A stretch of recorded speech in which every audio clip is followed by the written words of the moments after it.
If you look at the temple structure, deep inside the sanctum sanctorum, all you will find is a stone.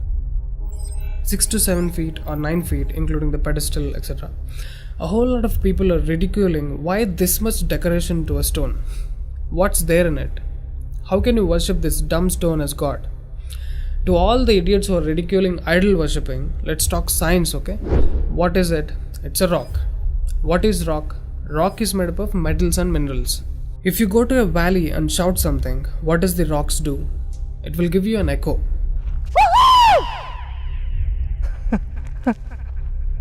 It's an open place. The sound travels, hits the rock and throws it back. This phenomena is called echo and it's scientifically proven, everybody knows it. Depending on how loud you send the sound waves, accordingly rocks will throw back an echo. Every rock, that's why you will hear 2-3 sounds at different intervals. Visually you cannot see what's happening, but you can hear it. This is in open space. Imagine if you're doing it in a closed place. What would be the amount of echo? Obviously much more than the open space. Let's get inside the temple. You will find a linga or a statue made of a rock.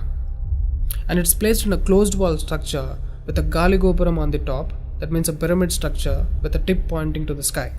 There will be no ventilation. Tight packed and covered with stone walls to a precision where even the light cannot enter. Now, people send some sounds to the rock. Not just today, it's been practiced since thousands of years. They are sending some sounds to the rock continuously, right from the morning to afternoon to evening till night, every day. We all know that sound has a form. To all the lower Q people, I'm going to show you a few experiments where particles form different patterns and forms due to various types of sounds. I saw a beautiful music video in this channel in which they show how water, fire, particles respond to the sound. It's an incredible experiment, you must watch it. It is a film to describe to you the effect of cymatic frequencies. Now, 72% of your body is water. 12% is earth, 6% is air, 4% is fire, and the remaining is space. Don't you think this sound has an impact on your system? Look at how drastically the water is responding to the sound. Similarly, fire. In fact, everything in the cosmos responds to the sounds. That's why yogis of the past have always said sound is the basis of existence. Every form is a certain reverberation of sound. If you master the sound, you can play with the 5 elements. That's how the sages of the past used to walk on water, disappear into the air, walk through the walls, etc. In Harry Potter movie, what you have seen is just a fiction story. But here, we have got yogis who did all that for real. Even though there are many mystics who can do these things, not just them, you and I can do it if we attain certain mastery over the sound. You need a perception beyond the senses to do that. For that, you need to do a different level of sadhana. You can't do that in a laboratory through some dumb experiment. All those who tried either ended up neurotic or died an utter failure. Wasted a lot of money in the research. So except dhyanam, technically there is no other way. Sorry to disappoint the people who are lazy to yoga. Okay, sound. I recommend you to watch more such experiments in YouTube to understand better what I'm trying to say here. Inside the temple, they chant some mantras. What happens is, the sound will touch the stone and bounce back in different directions. Because it's a closed room, the sound has to pass out through the main door. And whoever is standing in front will be completely soaked in that energy. Now, what do they chant? Vishnu Sahasranamam in the morning and Lalita Sahasranamam in the night.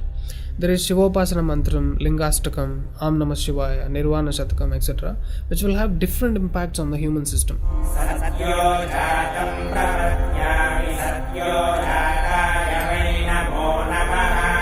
I really wanted to check what impact these sounds have on the human system. So I went to a neurosurgeon to really experiment and document the impact of these sounds on the human brain, the human system. I took my friend Rahul for the EEG test. It's called electroencephalography, where you can see the brain activity, the activity of the nervous system of a person on a computer. We played Lalita Sahasranamam to him.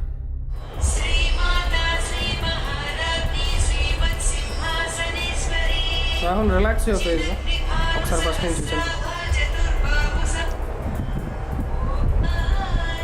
Right.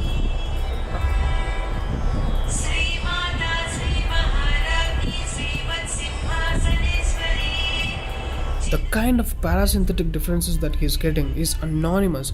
Oh my god, then I understood. These sounds are engineered in such a way that the rhythm of the chant will go inside your parasympathetic nervous system and will put you into deep sleep within 3 to 5 minutes.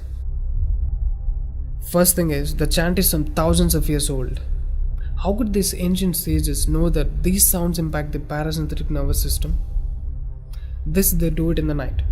And in the morning they chant Vishnu Sahasranamam, the 1000 names of Bhagavan Vishnu. And again, these sounds are engineered in such a way that it will wake you up to a peaceful and refreshing state of mind. I'm sure most of you are suffering with painful wake-ups, with such an irritated mind that you can't sleep and you don't enjoy waking up.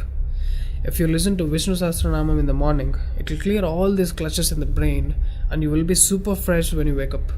Even today you can go and check in Tirupati temple. They will chant Vishnu Sahasranamam in the morning and Lalita Sahasranamam in the night. This is a clear science evolved and being practiced in temples. Even now in most of the temples they're still doing it without knowing why they're doing.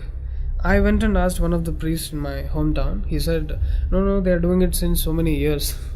Or they will say something like, it's good for your health, you will get money, pregnancy, etc.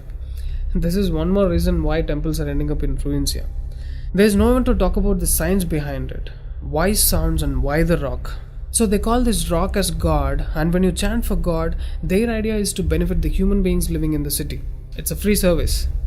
Will your doctors treat you for free? But these temples are doing it for free, since ages. But now, these temples are under attack. It's time to free them from government's control. Temples' properties are being looted. They think too much of gold is available there. You know what? The temple design is such, there will be a Dvajastambam, which is made of some metal, usually gold or copper.